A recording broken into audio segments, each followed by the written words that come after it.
If you're interested in what I look like in real life, then make sure you check out my Instagram at Joe the Insomniak.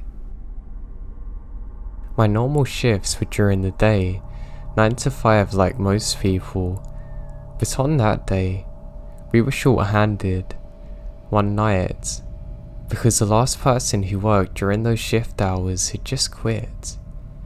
We had lately had a lot of people quitting on the night shift, so that meant I have to cover. Weirdly enough, I had never had to work the grave shift before, and I was actually up for it. I brought some coffee and 5-hour energy with me because the hours ran 10 to 5, and there was no way I'd make it through that naturally.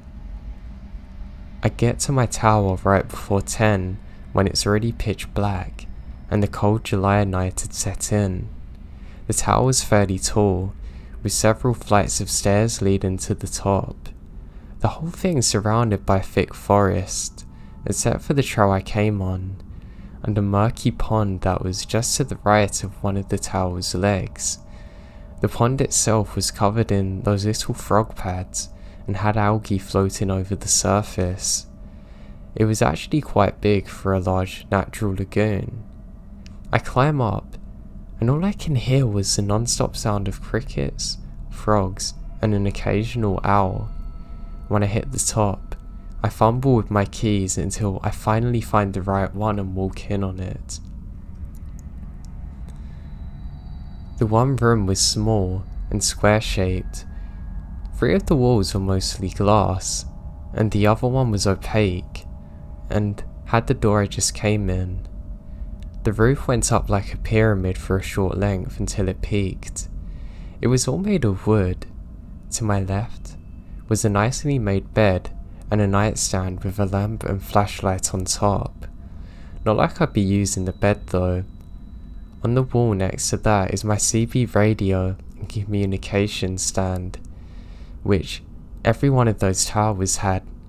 Next to that sits my refrigerator and microwave, which was part of a small kitchen that extended to the other wall as well. Inside the kitchen on the right wall were several cabinets, some small ones that held snacks and some canned foods, and another set of giant cabinets that I couldn't open, which likely had vacuums and other cleaning supplies. I went over to the communication stand and did my standard check to make sure everything's working properly.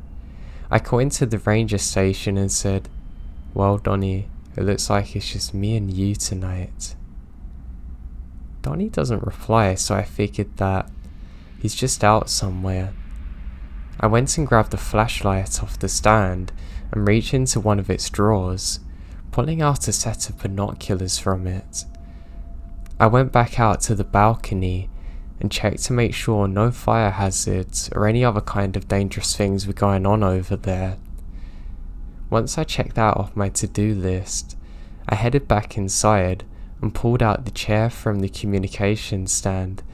I then started to assemble it, putting it up by one of the glass walls, grabbing a granola bar from one of the kitchen cabinets to munch on. I put the binoculars up to my eyes, looking over to the surrounding forest. It didn't seem like any animals are out and about, and no birds are in the sky either. I skim over a couple of clearings and make sure that no teenagers are camping illegally. Then, I peeked over at a far ridge where I see a snowman standing alone in a gap of trees.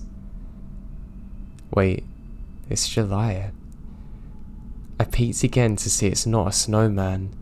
It's some kid in a ghost costume. It looked like the one from Charlie Brown, with big holes for eyes.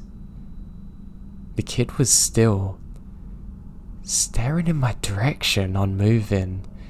I couldn't see the kid's parents anywhere, and now it's rolling up on 11, so that meant something's up. I broke contact on the kid and walked to the radio, calling into the station. "Donnie, you there?" "Hey, I'm there.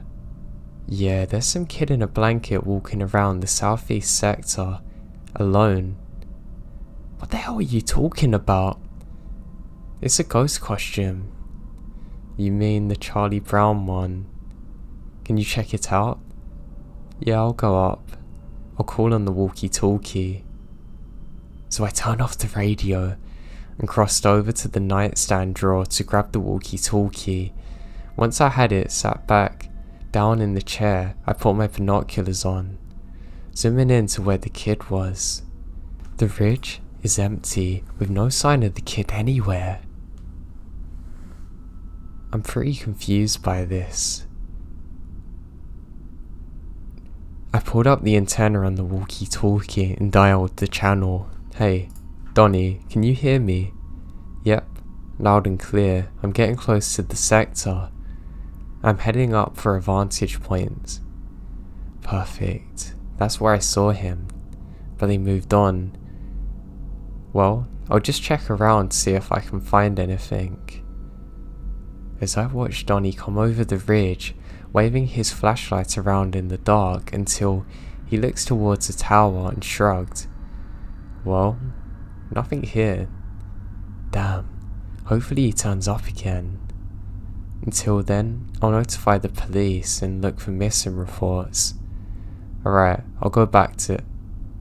Donnie's voice cut out, and I saw his flashlight turn off in the distance. The small lit up spot where he stood is now swollen in darkness. Donnie, you there, Donnie? I have no response. I rush quickly outside and around to the corner where I saw him. I yell his name, only to hear my echoes, and then it hit me. There's not an entire other sound in the entire forest. The crickets and frogs have stopped. The wind doesn't rustle the leaves. Everything's completely still. I can hear my heartbeat throbbing in my ears, and nothing else. I move my flashlight around in the woods in some futile attempt to find him. God. I got into that state of mind where I'm so afraid my throat closes, and if I move, I feel like something very bad's gonna happen. I have to do something now. I turned around, and as I did so, I glanced at the stairs below me. At the bottom stood a skinny, horrifically aged woman. She's tall, dripping with water, with black hair, dark murky blue skin that stretches across her skin. I can't believe what I'm seeing. Her jaw appears broken. She then lets out a blood-curdling scream. I ran inside, slamming the door, locking it. There's no way she could run that fast, even if all her bones were new. I ran back to the kitchen, grabbing the biggest knife I can. I scream into the radio, "Donnie, where are you, goddammit?" Then I hear creaking of a door. I slowly turn around, and I froze when I saw what was there. The door was still there, locked and shut, and had been completely undisturbed.